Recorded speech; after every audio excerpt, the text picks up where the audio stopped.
The sun had set over the bustling village of Sako Ukutu, and the streets were slowly clearing as people made their way home. Adana, a 29-year-old woman with a kind but timid heart, had just finished dinner with her longtime boyfriend, Obinna. As they stepped out of the restaurant, she felt a strange dampness between her legs. She glanced down in horror. Her dress was stained. Her monthly visitor had arrived unexpectedly. Before she could react, Obinna took a step back, his face twisted with disgust.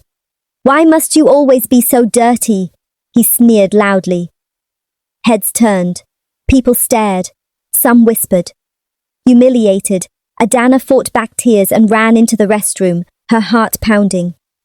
This wasn't the first time Obinna had embarrassed her in public.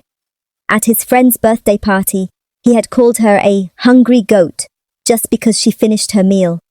For 7 years she had endured his insults, clinging to the hope that one day he would love her properly. As she tried to clean herself up, she noticed something moving in one of the toilets. Her breath caught. There, inside the toilet bowl, was a tiny baby, alive but struggling. Without thinking, she grabbed a scarf, wrapped the baby in it, and rushed out of the restroom, ignoring the whispers around her. The moment people saw the blood-stained dress and the newborn in her hands, accusations flew. She tried to abort the child and failed. How wicked can she be? Adana ignored them all, racing to Ukutu Health Center. The doctors acted quickly, stabilizing the fragile infant. Hours later, they informed her that the baby was only 5 months old and could face severe birth defects. But Adana was filled with relief. The child had survived. When she finally returned home, Obinna was waiting outside her house. "Where have you been?" he barked. Adana, still shaken, explained what had happened. But instead of concern, Obinna scoffed. "Do I look like a fool? You had a failed abortion and now want to cover it up?" Adana's body stiffened. She had endured his cruelty for too long. But this? This was the final straw. "I'm done," she whispered. Obinna's eyes widened. "What did you just say?" "I said I'm done. I wasted 7 years of my life on you. But today, saving that baby made me feel more alive than I ever did with you." Obinna laughed coldly. "You think you'll survive without me? I'll do more than survive." Obinna stormed off, convinced she would come crawling back. But she didn't. A new beginning. Days turned into weeks. Adana visited the baby in the hospital regularly. The doctors were astonished. The child was growing stronger every day, defying all odds. Eventually they asked if she would consider adopting her. Without hesitation, Adana agreed.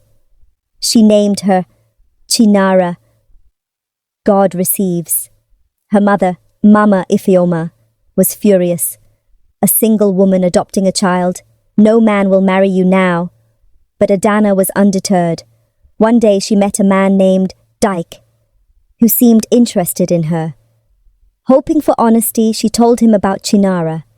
His reaction was instant. He excused himself and never returned. Her mother sighed. "You see? No man will accept a woman with another man's child. Maybe don't tell them next time." But Adana refused to lie. Years passed.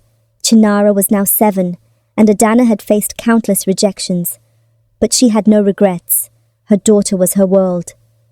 Then, one fateful day as they walked home from the market, a man stopped them. "That's my brother's daughter!" he shouted. Before Adana could react, a mob formed. "Kidnap her!" They dragged her, pushing and hitting her. Chinara screamed, "She's my mother!" But no one listened. Suddenly another man arrived. "Stop!" he commanded. He stepped forward, looking at Chinara in shock.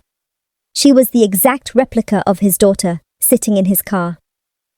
The man, Kelechi, introduced himself and asked Adana to come with him. There she saw a girl who was Chinara's mirror image. "My daughter's name is Chisholm," Kelechi whispered. "How is this possible?" Heart-pounding, Adana told him how she found Chinara in the restroom years ago. Kelechi looked pale. Chisholm's mother left her with me years ago and disappeared. She never mentioned twins. A painful realization hit them both. Chinara and Chisholm were sisters, separated at birth. A DNA test confirmed it. Their biological mother had attempted an illegal abortion, unknowingly carrying twins. One baby had been discarded, but the other had survived. Months later, she had given birth to the second twin and a Love. Unexpected. Kelechi and Adana worked to reunite the sisters. The girls bonded instantly, filling the gaps in each other's lives. As Kelechi and Adana spent more time together, something unexpected happened. They grew close. Kelechi admired her strength, her selflessness. He saw the motherly love she had given his lost daughter and felt something stir in his heart. One day, he introduced her to his best friend, Uzor. A kind and successful businessman. Uzor was drawn to Adana's warmth, her courage. They started spending time together, and over months, a deep love blossomed. Then, one evening, surrounded by family and friends, including Chinara and Chisholm, now inseparable, Uzor proposed. Adana said yes.